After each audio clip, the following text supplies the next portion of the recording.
geemicha gadi tuqa akkam jirtu jool dhiifama wajjin obboleessi kiyya koomee yeroo takka waa si gaafadha.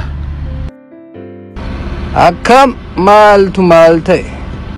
Lakka obboleessi kiyya homaan taane haa ta'uuti ammoo naannoo kana keessa deemaa ummata waraqaa eenyummaa qabanii kan qabne kan gaafatu jirra.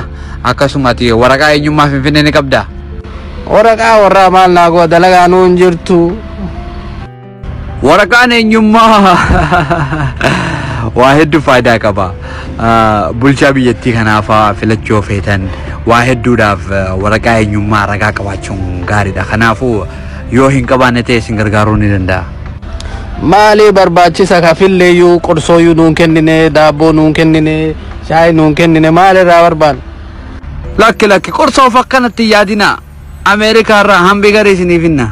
Maaltu na barbaachisa mattaaqa kan argatuufi? Gaafiin keessan bareedaadha. Waraqaa eenyummaa kan argatuudhaaf afaan Amaariffaa qajeellotti dubbatuu qabdan. Kun mattaaqa moo certificate language'ti?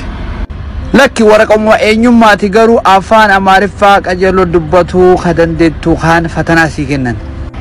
Afaan Amaariffaa kana dubbatuu dhiisi nagaa nama gaafatuun beekuu. Suni rakkoo qabu afaan anatu si hiika afaan kana si hiikuudhaaf birrii Itoophiyaa 500 si barbaachisa. Oduu maallaqa akkasii qabaadhe akkana rakkataa olii gad deema miilaani. Afaan warraa maaliif akkana qaalatee sansalaaxaan hidhanme moo maaliif akkana qaalatee mayaddaan naa baasii?